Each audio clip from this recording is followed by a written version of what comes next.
നമസ്കാരം, press live ന്യൂസിലേക്ക് സ്വാഗതം. ചെറിയ ഇടവേളയ്ക്ക് ശേഷം അഭിനയത്തിൻ്റെ തിരക്കുകളിലേക്ക് മടങ്ങിയെത്തിയിരിക്കുകയാണ് മമ്മൂട്ടി. അടുത്തിടെ അദ്ദേഹത്തിൻ്റെതായി പുറത്തുവന്ന വീഡിയോകളും ചിത്രങ്ങളുമെല്ലാം ആരാധകർ ആഘോഷമാക്കിയിരുന്നു.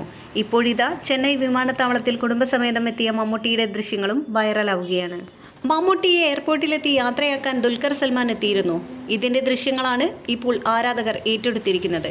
മമ്മൂട്ടിക്കും ഉമ്മ സുൽഫത്തിനും സ്നേഹചുംബനം നൽകിയാണ് ദുൽഖർ യാത്രയാക്കിയത്.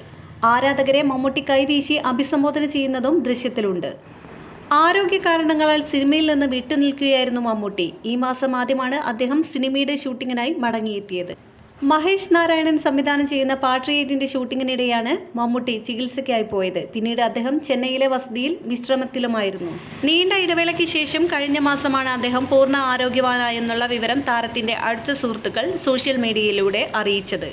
17 വർഷത്തിന് ശേഷം മോഹൻലാലും മമ്മൂട്ടിയും ഒരുമിച്ച് അഭിനയിക്കുന്നു എന്ന പ്രത്യേകതയും പാട്രിയേറ്റിനുണ്ട്. ഫഹദ് ഫാസിൽ, കുഞ്ചാക്കോ ബോബൻ, നയൻതാര, രേവതി എന്നിവരും ചിത്രത്തിലുണ്ട്. ശ്രീലങ്കയിലായിരുന്നു ചിത്രത്തിന്റെ ആദ്യഘട്ട ഷൂട്ടിംഗ്.